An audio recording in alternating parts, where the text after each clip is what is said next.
Et tout de suite avec Hélène Frade. Bonjour Hélène. Bonjour Pauline. Les premières réactions donc dans la presse après ce discours de Donald Trump. Après un mois, un peu plus d'un mois après son arrivée à la Maison-Blanche, le nouveau président donne à ses intransigeantes promesses de campagne un ton plus modéré, d'après The Washington Post, qui raconte que Donald Trump a précisé ce qu'il voulait dire en déclarant vouloir ouvrir un nouveau chapitre de la grandeur américaine en termes de renouveau économique et de puissance militaire. Un discours de 60 minutes destiné à asseoir sa présidence après 40 premiers jours tumultueux et au cours duquel le président aurait affiché son sérieux et sa compassion tout en livrant les grandes lignes d'un programme destiné à reconstruire, selon lui, un pays décrit comme ravagé par le crime et la drogue, avec des infrastructures défaillantes et une bureaucratie inefficace.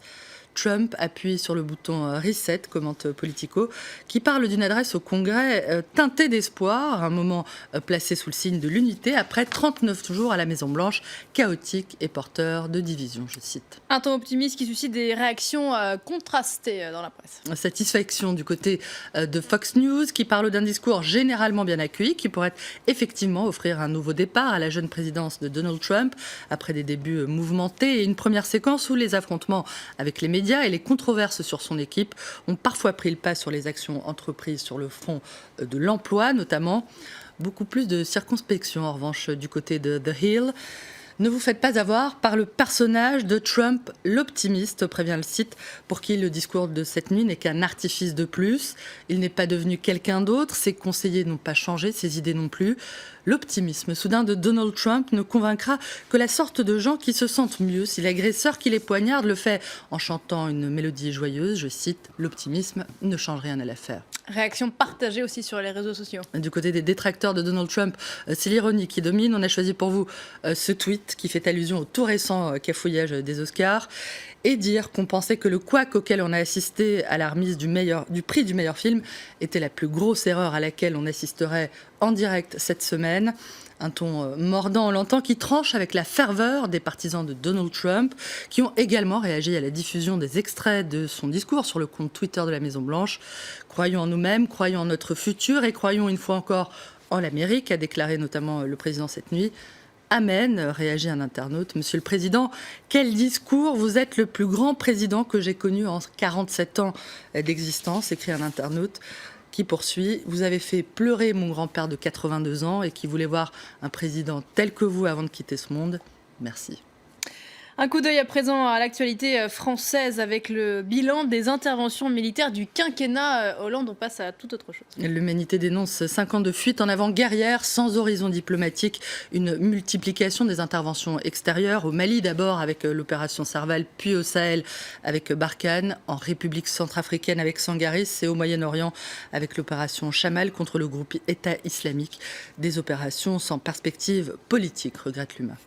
Des opérations toutes menées à l'exception de Sangaris au nom de la guerre contre la terreur. Cette stratégie présente un certain nombre de limites, comme en témoigne le procès qui s'ouvre aujourd'hui à Paris, celui de Youssouf, un jeune turc d'origine kurde de 17 ans, qui comparaît pour avoir tenté d'assassiner un professeur d'une école juive en janvier 2016. Un procès doublement inédit d'après le Figaro. D'abord parce que c'est le premier auteur d'une attaque à caractère djihadiste à être jugé en France, et parce que c'est le premier mineur à l'époque des faits à comparaître devant un juge pour enfants pour des faits de terrorisme. Il encourt jusqu'à 20 ans de prison. Et parce que les autres mineurs jugés jusqu'à présent pour des affaires liées au djihadisme ont tous comparu devant un tribunal pour mineurs.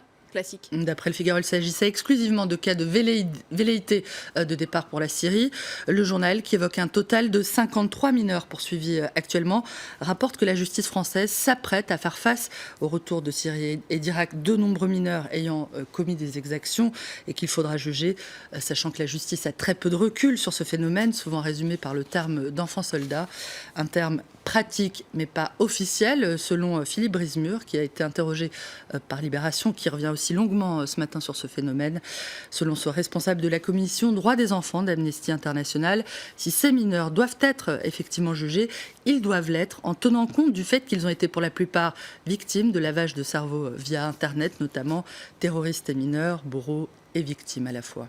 Victimes, les enfants maltraités sont l'objet d'un plan présenté aujourd'hui par le gouvernement. Le but de ce plan, c'est de mieux prévenir les drames, de briser en fait la loi du silence. Depuis le 1er janvier, rappelle Le Parisien, au moins 7 enfants sont morts sous les coups de leurs parents. Rien n'est négociable quand la vie d'un enfant est peut-être en jeu, rappelle le journal. Merci Hélène pour cette revue de presse. On vous retrouve tout à l'heure pour des nouvelles réactions, notamment après le discours de Donald Trump devant le Congrès. On va y revenir largement dans la nouvelle demi-heure d'infos juste après la pause. Les réactions à Washington, ce qu'il faut retenir aussi de ce discours de Donald Trump qui manquait selon certains de substance. On en reparle là tout de suite.